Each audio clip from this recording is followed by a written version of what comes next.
Gabriel, obviamente você já percebe por onde a gente vai na nossa conversa. Do ponto de vista da expectativa das pessoas que têm que tomar decisões de economia, toda vez que um governo, e sobretudo este também, diz eu não vou criar novos impostos, há uma enorme desconfiança. No caso das regras apresentadas, a ênfase é na questão da receita. Como financiar esses gastos sem aumentar a carga tributária? Perfeito. Eu acho que a gente está tentando atender uma demanda que o presidente Lula colocou de maneira bem clara na campanha, talvez tenha sido o principal slogan de campanha dele, que é nós vamos colocar o pobre no orçamento e o rico no imposto. E aí, a partir daí, tem algumas lógicas que a gente percebe que soam de maneira estranha, mas realmente talvez seja inusitado fazer esse tipo de ajuste, né? A gente tem ajustes historicamente no Brasil que arcam sobre os mesmos lombos, vamos dizer assim, né? Historicamente são as mesmas pessoas que costumam pagar pelos ajustes, que costumam privatizar ganhos e socializar perdas. A tentativa nessa estrutura que a gente está fazendo é uma recomposição da carga tributária que a gente tinha. Teve uma perda grande da carga tributária e da arrecadação ao longo do ano passado, por uma sucessão de renúncias que foram feitas, muitas pouco eficientes e até regressivas ao longo do ano passado. Então, é uma tentativa de recomposição dessa carga e, simultaneamente, recomposição de programas sociais que também, em grande medida, regrediram. A nossa lógica é, isso precisa ser financiado. E a melhor maneira de discutir como isso vai ser financiado é à luz do sol, de maneira transparente, para que a sociedade possa ter clareza sobre as decisões que estão sendo tomadas e quais são os custos das decisões que estão sendo tomadas. Quem vai pagar mais imposto, Gabriel? Quem vai pagar mais imposto? Por enquanto, a gente não está pensando em nem aumento de alíquota, nem em criação de impostos novos. Mas aquilo que o nosso ministro tem chamado, o ministro Fernando Haddad, de caça aos jabutis, né? A gente percebe que a nossa estrutura tributária é um empilhamento de puxadinhos. É uma série de puxadinhos onde muitas vezes você encontra ali o MP, que se pensava em beneficiar um setor específico, e aí ele tinha uma margem para X setores. E ali você vai ampliando, ampliando, ampliando, e você sai de um benefício que se imaginava de um tamanho para um benefício muito maior. Gabriel, são 100 bilhões de reais que o ministro está prevendo. Exato. Essa promessa de reduzir o gasto tributário, a gente já vê há anos no Brasil. Exato. Né? De se gastar melhor, de rever esses benefícios.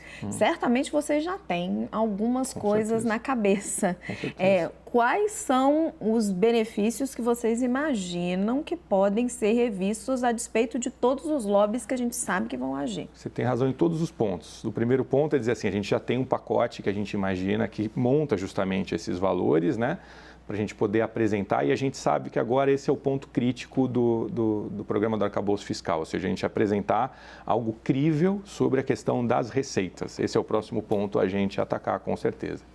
Você também tem razão de que enfrentar essas receitas e essas renúncias demanda uma série de interesses e conflitos de interesses que vão estar ali dentro, que vão operar e vão tentar se apresentar como forças contrarrestantes. Qual é a estratégia que foi tomada pelo ministro Fernando Haddad? Fazer esse debate de maneira republicana e pública. Ou seja, a gente tem que demonstrar quem é que se beneficia desses programas hoje que existem ou dessas estruturas e engenharias fiscais e financeiras que promovem muitas vezes evasão fiscal, né? Você tem uma série de engenharias ali que passam não por pequenas empresas, não por pessoas físicas, mas por empresas que têm condição de contratar grandes escritórios de advocacia para montar teses e poderem não pagar tributos que estavam previstos na concepção original. É ali que está concentrado esta lógica. Vão existir esses interesses contrários? Com certeza. A decisão do ministro Haddad foi enfrentar isso num debate público, porque a gente sabe, como a gente vinha dizendo agora há pouco, que a luz do sol é o melhor desinfetante. Então, se a gente conseguir trazer para a luz do sol, eu tenho convicção que muitos desses interesses vão se sentir um pouco intimidados, vamos dizer assim, de vir debater isso à luz do sol. E a gente está muito confortável de fazer esse debate à luz do sol. Gabriel, até que ponto as críticas do PT e da Gleisi Hoffmann especificamente influenciaram no desenho final? Ou o desenho final era o desenho inicial da equipe econômica? A gente tem uma proposta que é uma proposta que foi construída em forma de consenso mesmo. Eu acho que o ministro Haddad tomou esse grande cuidado de fazer a discussão com diversos interlocutores, que envolvem o Banco Central, envolve o Ministério do Planejamento, o Ministério do Desenvolvimento, Indústria e Comércio, envolve a própria Casa Civil, o partido, o Ministério da Gestão. Então, foi sendo construído isso passo a passo, porque a gente não tinha a pretensão de apresentar a regra do arcabouço fiscal como se fosse uma banca de doutorado onde alguém tinha tido uma grande ideia e queria comprovar a sua tese. A gente tem convicção que esse é um processo de construção de convenções e consensos dentro do mundo do possível, que é a política. E a gente foi construindo isso não só com interlocutores de dentro do governo, mas também com os líderes do governo, como o próprio senador Jacques Wagner e o Guimarães, e também os líderes das casas, os presidentes da casa, o presidente Lira e o presidente Pacheco também participaram desse processo de debate. Então, a gente foi construindo isso em conjunto. Eu não diria que hoje essa é uma proposta 100% do governo, essa é uma proposta de todo o governo. Quando a Gleisi tuita lá, criticando, defendendo uma expansão, um projeto, isso afeta vocês? Falam, poxa, então a gente precisa rever esse dado aqui desse planejamento. Não, a gente tem a plena convicção que isso faz parte do processo democrático. Tanto quem tuita contra como quem vai tuitar a favor. Isso faz parte do processo democrático. A gente tem, às vezes, que esclarecer, até porque hoje a regra de teto de gastos talvez não seja, a gente está vigente ainda sobre uma regra de teto de gastos, talvez ela não seja plenamente clara para todos, porque tanto para um lado quanto para o outro das críticas, a regra do teto de gasto apresenta complexidades do jeito que ela está hoje, a regra fiscal, para fazer contingenciamentos, dado que a reoneração vem aliviando o resultado primário, e isso dificulta uma justificativa para você fazer o contingenciamento das despesas. Então, muitas vezes, quando você tem a crítica, o ajuste está sendo feito excessivamente pelo lado da receita nas despesas, é preciso olhar isso. Muitas vezes quem está no mercado financeiro e já passou por essa posição de governo, tem mais clareza em analisar isso. Olha, vai ser mais difícil você justificar o contingenciamento. E do outro lado também, muitas vezes o pleito de você ampliar despesas, é preciso sempre lembrar que precisa de uma emenda constitucional para ampliar despesas agora. O gasto foi contratado por uma emenda constitucional, ele está devidamente contratado. Gabriel, vou insistir na pergunta do Caio. A Gleisi, o Mercadante, o André Lara Rezende, eles têm uma convicção de que o déficit público é bom para o país, de que você gastar mais significa mais investimento, significa mais crescimento. Como vocês convenceram o Lula, o presidente Lula, que já tinha se manifestado publicamente a favor dessa tese, a adotar uma regra de controle de gasto? Eu acho que esse processo foi um processo construído em conjunto mesmo ali, né? A gente tinha... Mas ele foi o árbitro. Ele, é lógico, ele é o presidente, ele é o único de todos nós que tem 60 milhões de votos e no final do dia realmente é ele que vai arbitrar. Mas eu te diria que há um grande consenso hoje e apoio em torno desta regra que foi construída. Ela não é uma regra da Fazenda contra A, B ou C. Ela realmente é uma regra que foi construída em conjunto ali, que contou com colaborações de diversos integrantes do governo e outras pessoas. O Daniel está me pedindo a palavra em Brasília. Perdoe, Daniel, até aqui mantive você quieto. Não, tá ótimo. Secretário, boa noite. Antes da gente olhar mais especificamente o longo prazo, se a gente puder encurtar um pouco o horizonte, até porque a credibilidade de longo prazo também depende da credibilidade de curto prazo. No dia 22 de março, na primeira avaliação que foi feita bimestral de receitas e despesas do governo, se previa um déficit de 108 bilhões de reais, da ordem de 1% do PIB. E aí, não 8 meses depois, não 8 semanas depois, mas 8 dias depois, o plano divulgado hoje embute uma previsão de déficit só de 0,5% do PIB, o que me sugere que medidas para aumentar as receitas vêm de uma forma rápida. Eu, inclusive, ouvi hoje de algumas pessoas no governo que poderia vir já na semana que vem. Isso está no radar de vocês? Alguma coisa já na semana que vem, daqui a 15 dias? E o que pode ser? Só para lembrar, a nossa projeção que foi anunciada é para 24, 25 e 26. Então, o tal do 0, meio e 1, né, ela é uma projeção para os anos 24, 25 e 26. Para 2023, a gente segue com aquela projeção de um déficit em torno de 1%. A gente continua com essa projeção no déficit em torno de 1%, né? Mas que você tem razão, assim, a gente já conseguiu fazer uma melhoria significativa em relação ao cenário original. E aí acho que passa por esse ponto que todos vocês estão aqui colocando com razão. É natural que se tenha sempre uma desconfiança se vai ser possível ou não. Isso vem acontecendo de maneira sucessiva. O caso dos combustíveis foi um caso clássico, né? Assim, se tinha uma desconfiança original ali, será que vai ser possível reonerar os combustíveis? E acho que vai ser só com o tempo, demonstrando que está sendo efetivamente realizado, que a gente vai conseguir reduzir esse nível de desconfiança. Agora, a gente pretende, sim, Daniel, o mais rápido possível, apresentar como a gente pretende fazer essa ampliação de receita sem estar elevando alíquotas e sem estar criando novos impostos.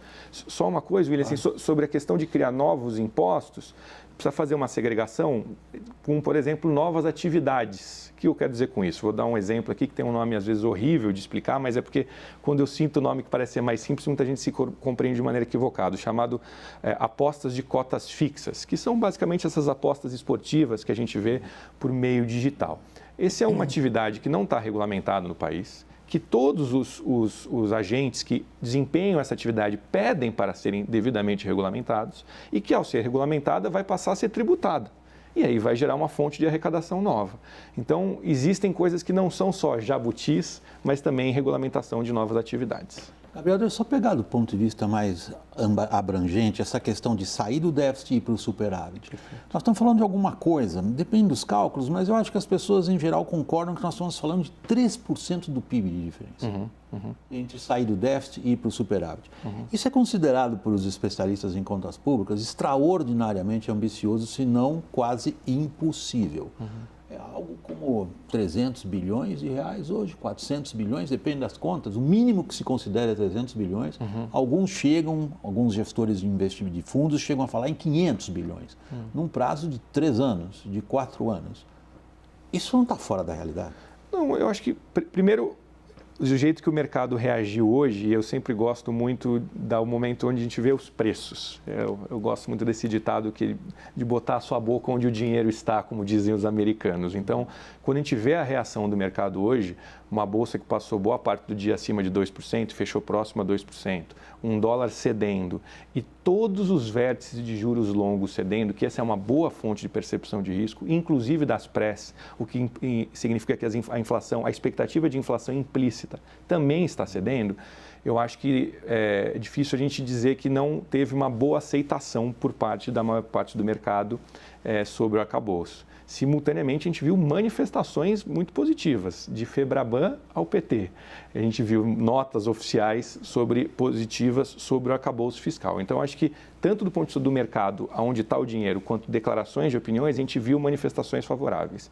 O que existe, sim, não é de hoje, é essa conta que você está bem colocando, que é algo em torno de 100 bilhões. Eu já vi também grandes bancos fazerem manifestações achando que deveria subir a carga fiscal para 21% de 19%, ou seja, um pouco mais do que 1% do PIB, mas a dificuldade se apresenta junto com o crescimento da receita. Então, assim, não está se fazendo uma virada de um ano para o outro. Tem um crescimento da receita gradativo, existe uma abertura dessa cunha, como vem chamando o Fernando, da diferença do crescimento da receita para o crescimento da despesa, e, além disso, vem essa recomposição da arrecadação que a gente vem fazendo. Mas, realmente, William, assim, a quantidade de excepcionalidades que são criadas no Brasil, do ponto de vista tributário, é realmente impressionante. Gabriel, deu para agradar Gleisi Hoffmann e Roberto Campos Neto ou desagradou a ambos? Essa é uma boa colocação. Eu acho que, assim, por parte do governo, ela é uma proposta em conjunto e o Roberto viu ela também, né, e recebeu bem. Mas, sem querer personalizar nessas duas figuras, eu entendi o que você quis dizer como metáfora, utilizando essas duas figuras, assim, a Fazenda realmente passa por esse dilema. Raramente uma decisão da Fazenda vai ser uma decisão de unanimidade favorável.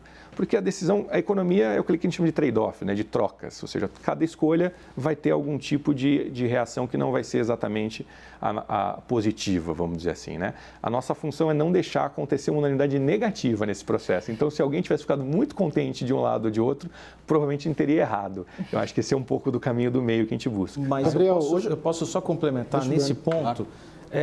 Está claro que ninguém espancou o pacote, ninguém foi excessivo nas críticas, a gente ouviu até muitas referências positivas, mas o próprio Bruno Caraza, que é um cientista político que eu respeito muito, escreveu o seguinte: quando nenhum político reclama de uma nova regra fiscal, é bom desconfiar. Será que não fomos para o lado oposto, secretário? Vamos lá, são duas coisas. A primeira, assim, se eu deveria ficar feliz quando alguém reclama, então vamos ver se a gente arranja alguém para reclamar. Mas sobre que ninguém espancou, como você disse, você está sendo até generoso comigo, Daniel. Assim, acho que a gente recebeu, sim, críticas mais duras. Eu tenho uma vida curiosa, o Caio acompanhou um pouco da minha trajetória nisso, mas eu participo de grupos do WhatsApp dos dois lados ali, né? Eu vim do mercado financeiro e agora estou aqui, então eu costumo ver certezas graníticas, maciças e esféricas, às vezes diametralmente opostas, eu costumo ver. E eu acho que existem divergências de todas as naturezas. Existe gente que tem visão de mundo diferente mesmo, e às vezes não adianta, eu não tenho a prepotência de achar que se eu explicar, a pessoa vai mudar de posição. Não é que ela não entendeu, ela tem uma posição diferente mesmo. Mas existem também críticas que vêm mais duras de extremos. Eu acho que se a função nossa e o que está se buscando agora é tentar, após uma sociedade que estava altamente conflagrada, né, com um nível de violência política que nós chegamos, que mesmo políticos experientes dizem que atingiu níveis inéditos. Se a gente está tentando produzir algum tipo de coesão, algum tipo de consenso em torno disso, talvez seja até positivo que os extremos que produziram o esgarçamento desse tecido social estejam criticando esse tipo de proposta. Seria estranho se não tivesse. Então, as posições extremadas talvez vão permanecer nesta lógica mesmo, mas se eu estou tentando construir algum tipo de consenso, o caminho vai passar por ali mesmo. Gabriel, a gente está falando até agora do primeiro ato, né? Apresentação, consenso interno no Poder Executivo, por aí vai, apresentação. Hoje, pelo menos, eu passei o dia conversando com deputados e senadores para saber a avaliação da proposta. Gostaram no geral, mas questionaram, cadê a proposta, né? Cadê o PDF, cadê o papel? Né? E ainda querendo manifestar uma posição a partir do momento em que isso for apresentado. Isso posto, quando vem papel, o projeto em si, né? E, principalmente, quais os pontos que vocês observam pontos de tensão possíveis, prováveis na tramitação no Congresso Nacional? Estamos falando de 594 parlamentares e ali tudo que entra não sai como entrou. A ausência de papel talvez valha a pena explicar um pouquinho a singularidade da forma que a gente escolheu a estratégia de fazer isso. Eu acho que primeiro foi uma façanha do ministro Fernando Haddad conseguir discutir isso com tanta gente durante tanto tempo sem vazar. É realmente uma coisa... E a gente não gostou. Eu imagino. Mas isso foi feito dessa maneira, dialogando com muita gente. Porque se foi construindo esse consenso, foi uma ideia de vamos construir um consenso, vamos submeter a diversos interlocutores para poder construir esse consenso. Mas chegou um momento que a gente sabia que a partir da aprovação do presidente Lula, a gente já estava num limite do processo de isto efetivamente começar a vazar e gerar um ruído que poderia ser prejudicial ao processo como um todo. Então, era muito importante que a gente viesse agora apresentar para tentar eliminar ruído, apresentar da maneira correta, mas que se a gente quer seguir este caminho, a gente também vai precisar construir o texto da mesma maneira, em conjunto com os diversos interlocutores que a gente vem construindo. Então, a gente não poderia começar a colocar lá no papel até ter a aprovação do presidente Lula. A partir da aprovação do presidente Lula, a gente se sentiu, com a autorização do presidente Lula, podendo vir à luz do sol para poder explicar o que a gente queria e agora vamos construir isso. Provavelmente vai ocorrer após a Páscoa, porque a gente não tem congresso durante esse período.